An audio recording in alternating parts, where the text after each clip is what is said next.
The sky was dark and full of smoke. Old buildings stood like broken bones in the ruins of the alien city. Eli, a human engineer, walked slowly through the empty street. He kept his head down and his scanner low. He wasn't supposed to be there. Humans were no longer welcome in this part of the galaxy, but Eli was looking for something he didn't even understand yet. Suddenly, he heard soft footsteps, too soft for a soldier, too fast for a child. Then something grabbed his leg. He turned fast, raising his scanner like a weapon. But what he saw made him freeze. It was an alien woman. She was thin, her clothes torn, her face tired and covered in dust. Her hands trembled as she clutched his leg. Her lips moved, but no words came at first. Then she whispered, "Please. I'll do anything. Just help my son." Eli stepped back, heart pounding. He looked around, thinking it was a trap. But there were no soldiers, no cameras, just her on her knees, shaking, crying, desperate. "I can't trust you," Eli said. But his voice was softer than he expected. He looked into her eyes. There was fear, but more than that, there was something real hope.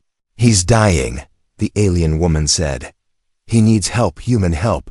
She tried to stand but fell again. Eli caught her before she hit the ground. "Where is he?" he asked quietly. She looked up fast, surprised. "In hiding." "Not far," she said, without waiting.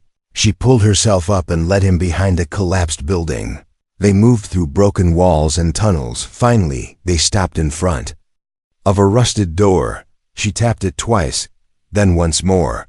It opened slowly, and the smell of sickness filled the air. Inside, a small alien child lay on a pile of blankets. He wasn't moving. His skin looked pale and dry. His eyes were closed. Eli stepped inside, looking at the boy. The alien woman knelt beside her son and held his hand. "This is Kale," she said. "He's only 6. Eli opened his scanner and started checking the child. The data made no sense. The boy's DNA wasn't fully alien. There was something else, something human. How did he get human DNA? Eli asked. The woman looked away. "I'll tell you everything later," she said. "Please, save him first." The scanner blinked red. The boy had a fever and weak organs. He needed treatment soon. Eli pulled out a small med kit from his bag. It was old, but it might still work. He injected a cooling agent into the boy's arm, then placed a healing patch on his chest. The boy twitched slightly. The woman gasped and covered her mouth. "He moved," she whispered. "He's still alive." They both stared at the child in silence. Suddenly, a sharp beeping sound came from outside. Eli's heart jumped. "Someone's scanning the area," he said. The woman ran to the window and looked out. Her eyes widened in fear. "It's a patrol drone," she said. "They're looking for me." Eli grabbed the child. "Help me move him," he said. They carried Kale into a hidden compartment under the floor. It was small, dark, but safe for now. The door shook as the drone passed overhead. A red light flashed through the cracks. Eli and the woman didn't breathe. The drone stopped for a second, then moved on. They waited in silence for a long minute. Then Eli exhaled. "We can't stay here," he said. The woman nodded slowly. "They'll come back," she said, "and next time with soldiers." Eli looked at her again. She was still shaking, still scared, but her eyes didn't beg anymore. They were full of fight. "Why are you risking so much for him?" Eli asked. She didn't hesitate. "He's my only family," she said. "I lost everything else in the war." Eli stood up and looked down at the boy. He saw a little face, weak but innocent. He didn't know who this boy was or why he mattered. But something inside told him this child was different. Eli didn't know what was waiting for them. But he knew one thing. He wasn't walking away, not this time. He turned to the alien mother and said, "I'll help you." And just like that, a new story began, one that would shake both human and alien worlds. Eli had seen wounded soldiers, broken machines, and whole cities turned to dust. But nothing shook him like the boy's eyes opening in that dark hiding room. They were pale, glowing faintly, almost like stars trapped in a dying child's body. The boy didn't speak right. Away, he just looked at Eli, calm and slow. Then, in a soft, cracked voice, he whispered, "You came back for me." Eli froze, his hand still holding the scanner. He hadn't said a word to the boy before. He didn't know this child, and yet the boy spoke as if they had met before. The alien mother leaned over her son, tears falling onto his cheeks. "Kale, it's okay, I found someone to help," she said softly. But the boy didn't look at her. He kept his eyes on Eli. "You were in the light," he said. "Long ago, before I was born." Eli stepped back slowly, heart beating faster. He checked the scanner again, but something strange was happening. His name was appearing on the display, flashing beside the boy's DNA file. He tapped the panel, confused, and suddenly a locked file opened, a file with his own ID signature, dated years ago, from a mission he didn't even remember clearly. Back then, he had been part of a peace project, a genetic donation program to try and create hybrid beings that could end the war. But the project had been shut down, all files destroyed, or so he thought. The mother watched him, her face pale. "You understand now," she said. "He's not just my son." Eli looked at her, his voice quiet. "He's mine too." The truth hit him hard. He wasn't just saving someone's child. He was saving a part of himself. Kale blinked slowly, his breathing shallow but steady. "I heard your voice," he said. "In dreams, when the machine sang." Eli's hands shook as he adjusted the healing patch. Everything was spinning in his head. He had tried to forget the war, the missions, the cold choices made by the people in charge. Now one of those choices had become real, a living, fragile boy before him. Suddenly, the scanner beeped again. But this time with a different alert. Something was moving outside, not just a drone. Eli picked up a thermal signal. Two figures, walking slowly, scanning the buildings. "Scouts," he said. "We need to move him now." The mother grabbed her son gently, holding him close. "Can he travel?" she asked, voice trembling. "He has to," Eli replied. "They'll find this place in minutes." They moved quickly through a narrow tunnel behind the wall. Dust and debris fell around them as they stepped over broken beams and fallen stone. Kale groaned softly, his head resting on his mother's shoulder. Eli led the way, holding his scanner like a lantern. Every corner felt like a trap, every shadow full of danger. They reached a lower level, an old storage space Eli had once used as a hiding point. There were no windows, no power, just silence. Eli set Kale down gently and hooked up a weak power cell to a medical pod. The light flickered, but it worked. Kale's body rested in the pod, his pulse now stable. The mother sat beside him, clutching his small hand. "You should have never helped us," she said to Eli. "Now you'll be hunted like me." Eli looked at her, then at Kale. "I was already lost before today," he said. "But this boy." He gave me something back. Outside they heard boots on metal, the quiet chatter of enemy soldiers. Eli shut off the lights and covered the entrance. Then he sat beside them in the dark, listening to the sounds of death walking above. He didn't know what would happen tomorrow. He didn't know how long they could hide. But one thing had changed inside him. He wasn't walking away anymore. And far above them, a satellite received Kale's activated signal. A red light blinked to life. And somewhere in the cold stars, someone took notice. Someone who thought the experiment was dead. Someone who now knew it had survived. Eli hadn't slept in 20 hours. He sat in the corner of the cold room, staring at the blinking lights on the medical pod. Kale was breathing better now, but still too weak to speak. The alien mother had finally rested, her head leaning against the wall, arms wrapped tightly around herself. But Eli couldn't rest.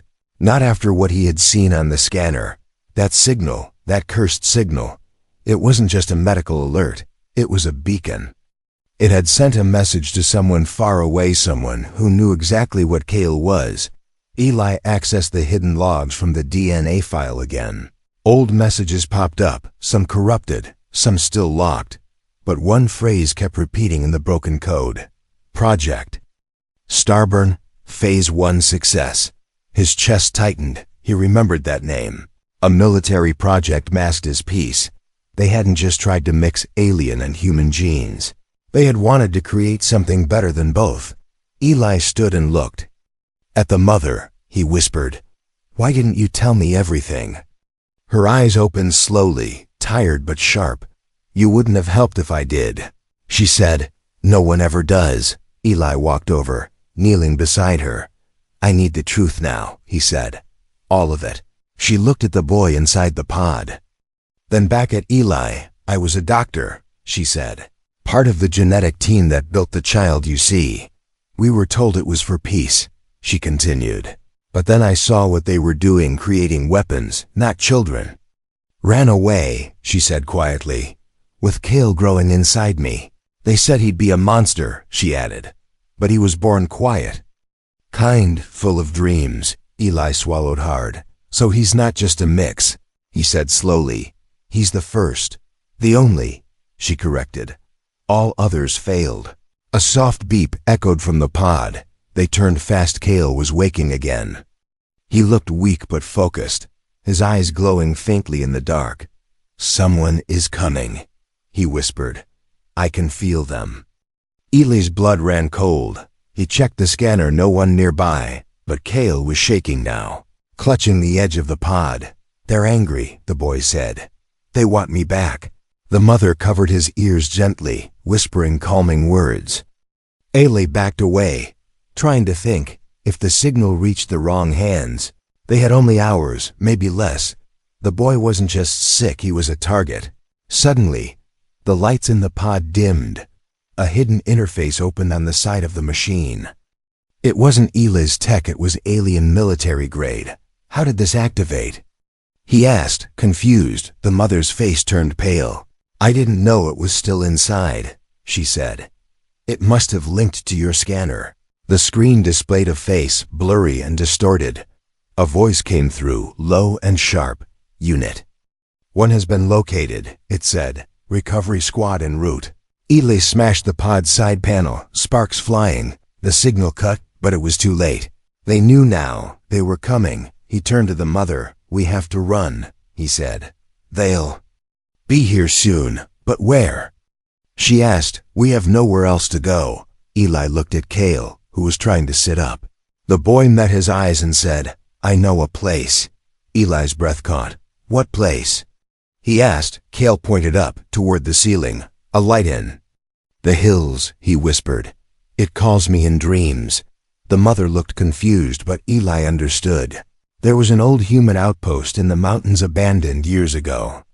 Maybe the tech there had reached into the boy's mind, calling him. Maybe it was just instinct. Either way, it was their only chance. Eli grabbed the emergency pack, tossed it over his shoulder. He powered down the pod, lifting Kale gently into his arms. The boy clung to him weakly, whispering again, "Don't let them take me." Eli looked down at him. "I won't," he said. "Not ever." Outside in the silent sky, dark ships began to descend slowly through the clouds, and on the edge of the city, soldiers with cold eyes and silver armor moved like shadows toward the last signal of Unit 01. Asterisk. The boy's skin glowed faintly under the moonlight as they climbed through the dead forest. His breath was shallow, his eyes half closed, but his arms were still wrapped tightly around Eli's neck. They had left the ruins behind hours ago, and every step farther from the city felt like a stolen second of peace. But it wasn't peace. It was the silence before something bigger. And Eli could feel it in his bones.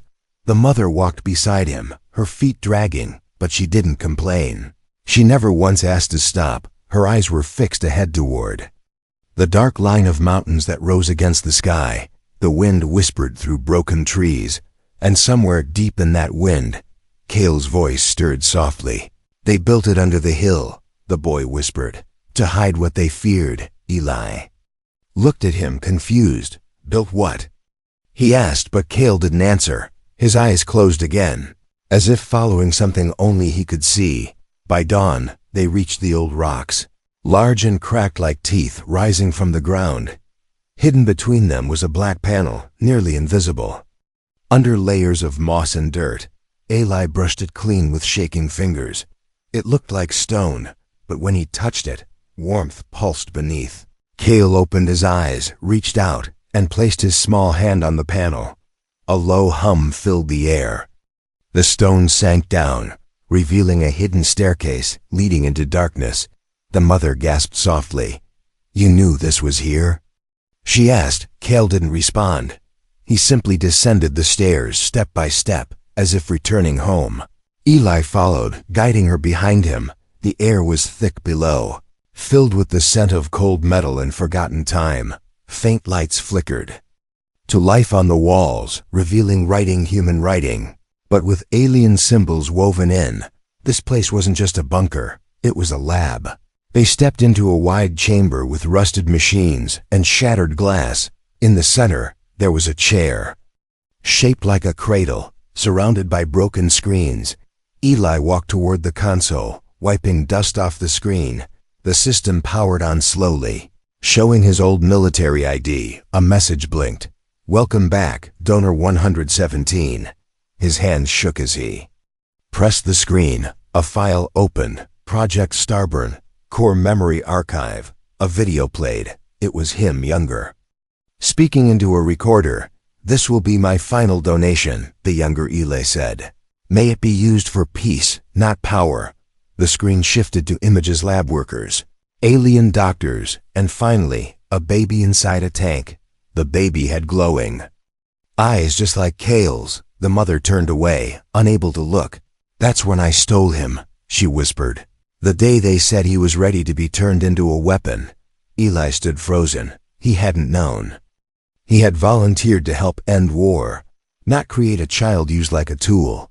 Cale walked slowly to the center of the room and touched the cradle. Suddenly, the walls lit up. Lines of energy raced across them like veins. The machines responded to his presence, as if recognizing him. A voice came from the wall, calm and mechanical. "Welcome back, Subject Zero," it said. "Activate or terminate." The words echoed like thunder. Eli ran to the console and shut it down before the countdown could start. He turned to the mother, face pale. "They were going to make him choose," he said. "Power or death." The mother dropped to her knees beside Cale and held him close. "Not anymore," she said. "Never again." Suddenly, alarms echoed deep within the base. Someone had triggered the outer security net. Eli checked the system. Unfamiliar signals were approaching. Not human. Not alien.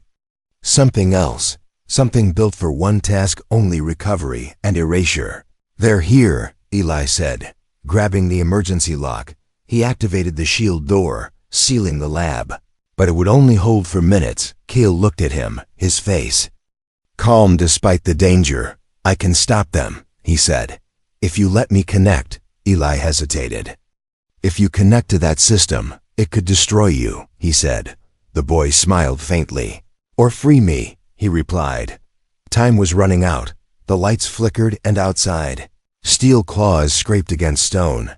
The choice was no longer just about survival. It was about what kind of being Cale would become. Eli touched the boy's shoulder and nodded. "Then do it, but only if you choose to," he said. Cale placed his hands on the console, and everything around them began to glow. Old wires came alive. The machines hummed again. And deep in the code, something ancient awoke. Outside, the door shook from the force of attackers. But inside, Cale opened his eyes, brighter than ever, no longer afraid. The mountain shook like a living thing trying to wake from a nightmare. Eli stumbled as dust rained from the ceiling, holding tightly to the boy who now pulsed with quiet power. Cale's eyes were wide open, glowing brighter than before. He wasn't speaking, but the machines around him moved as if listening to his breath. The lab was no longer silent. It was alive outside the sealed chamber. Something roared, a sound like twisted metal mixed with animal rage. The mother grabbed a steel rod from the floor and looked toward the sealed entrance. "They're not soldiers," she said. "They're retrieval beasts, half machine. No soul." Eli backed toward the boy, pulling cables free from the walls. "We can't fight those things," he said. "We run or we die." But Cale didn't move. He stared at the chamber walls, which now displayed data none of them could understand. Symbols moved fast across the screens, faster than any human could read. Cale was inside the system now, not just a boy, but a voice inside the machines. Brain. Suddenly, the ground cracked, and from the wall burst a metal claw, sharp and wet with oil. A beast forced its way into the room, taller than Eli, its eyes glowing red like burning coals. It scanned the room and hissed, "Subject 0. Detected." The mother screamed and charged with her metal rod, but the beast swatted her away like a paper leaf. She hit the ground hard, blood dripping from her forehead.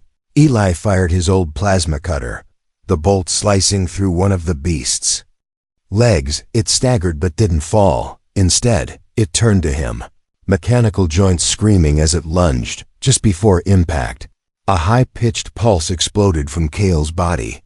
The machine froze in mid-air, twitching violently, then fell to the ground silent. Cale collapsed to his knees, breathing hard. "I stopped one," he whispered, "but more are coming." Eli rushed to help him, but Cale raised a hand. "Don't touch me yet," he said. "I'm still connected." The mother crawled to Cale's side, brushing his hair back with shaking hands. "You don't have to do this," she said. "Let's just leave this place." Cale looked up at her slowly. "They won't stop," he said. "Not unless I make them forget me." Eli's face went pale. "You want to erase yourself?" he asked. "If I delete the data," Cale replied, "I become invisible to them." "But you'll lose your memories," the mother said, her voice cracking. "You won't even remember us." Cale was silent for a moment, then smiled sadly. "If forgetting saves you, then I'd still be doing what matters most." Before anyone could stop him, Cale sat back into the cradle, cables wrapped around him like vines, and the system began to pulse red. The room darkened, and one by one, the old lights shut off. Then came silence, heavy, final. The lab powered down, the machines cooling with a hiss. Cale's glow faded, and his body went still. "No," the mother whispered, crawling to him. "No, please." Eli rushed to the chair and pulled the cables free. He lifted Cale in his arms, feeling no breath, no pulse. But then, a blink soft barely there. Cale opened his eyes, dull now, empty. He looked up at Eli and asked, "Who are you?" The mother wept quietly, holding his small hand. Eli didn't speak. He just held the boy tighter. Outside, the sky cleared, the signals stopped, and the machines hunting them turned and walked away. Cale had erased himself from the network. He was free, but the cost was everything. Eli stood slowly, carrying the boy as the mother followed behind. They left the broken lab in silence, and as they stepped into the light of a quiet morning, no drones followed, no threats remained, only the sound of soft wind and footsteps on stone. Eli looked at the boy beside him, a blank slate now, but still breathing, still alive, and maybe, just maybe, still capable of becoming something more. Asterisk. The boy sat by the fire with wide, quiet eyes. He didn't flinch when the wind howled. He didn't react when a branch snapped in the woods nearby. He simply stared into the flames like they were strangers. And to him, everything was a stranger now. Eli watched him from the other side of the camp.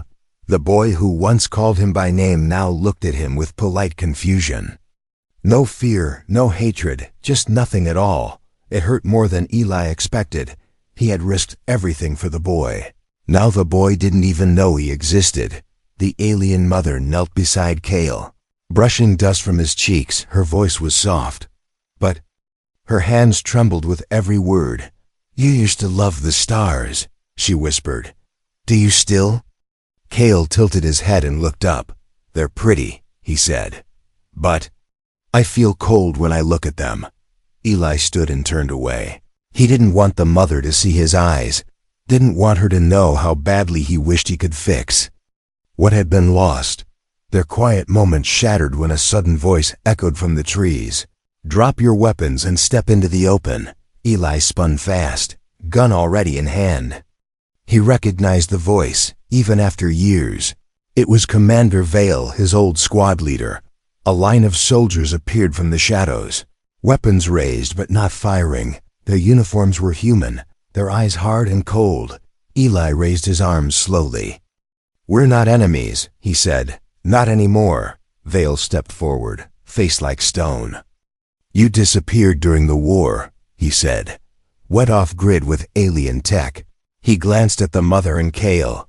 "And now I find you with one of their scientists and a child we can't identify." "He's not a threat," Eli said quickly.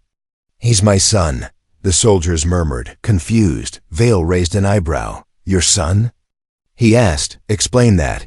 Eli told them everything about the genetic project, the lab under the hill, the signal, and the machines that came. He left nothing out, not even the part where Kale chose to forget. The squad looked uncertain, but Vale didn't move. He stepped closer to Kale and stared down at him. "You erased your own identity," Vale said. "Why?" Kale looked up at him with innocent eyes. "I don't know," he said, "but I feel lighter now." Vale turned back to Eli.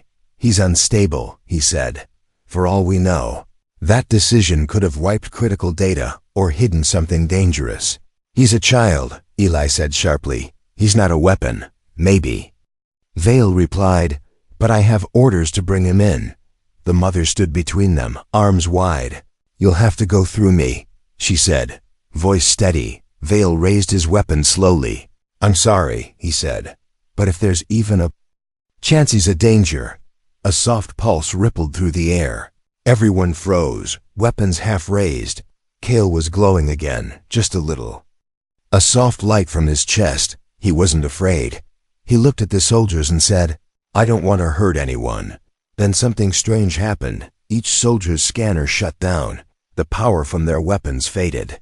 Their tech blinked red, then went dark. "What is this?" Vale snapped, slamming his gun. "Some kind of attack?" Eli stepped forward slowly. "No," he said. "It's him. Trying to protect us." Vale looked at his men, then back at Kale. Then he did something no one expected. He lowered his weapon. "All right," he said quietly. "We'll walk with you, not against you." The tension didn't vanish, but something in the air had changed.